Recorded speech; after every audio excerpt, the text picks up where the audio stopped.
Well, I guess the second question that arises after speaking about biographical issues is the most important event for the American Catholic Church in the 20th century.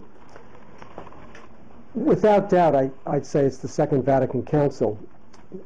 In some ways, the Second Vatican Council confirmed the movement in the American Church towards a greater sense of relationship with other groups, particularly those who are not Catholic. And in the Declaration on Religious Liberty, for instance, it was very clear that that document was a product of the American Catholic Church.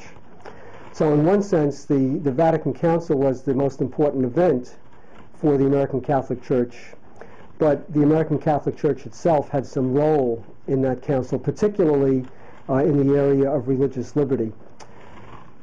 Now, some people would say that that event was a disaster, was the greatest disaster for the American Catholic Church in the 20th century, because it challenged the sense of unity within the church, it challenged orthodoxy.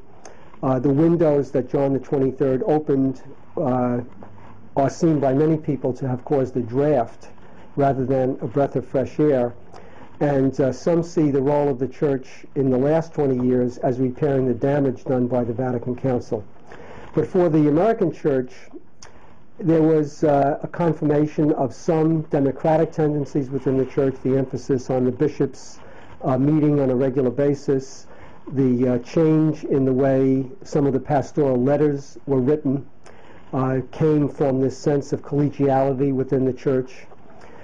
At the same time, the Council opened some avenues for the future of the Church throughout the world and the Catholic Church in the United States, but I think some of those opening movements have been put on hold.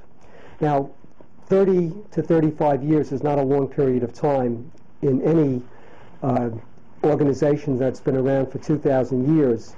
But I think we're still, in the United States, at the beginning stages of looking at the impact and the long-term consequences of the Second Vatican Council for the Church. But certainly in areas like liturgy, religious life, the role of the laity, the Council planted the seeds in some way, or maybe a better image would be that the Council confirmed some of the tendencies which were already present in the Catholic Church and said that these were authentically Catholic.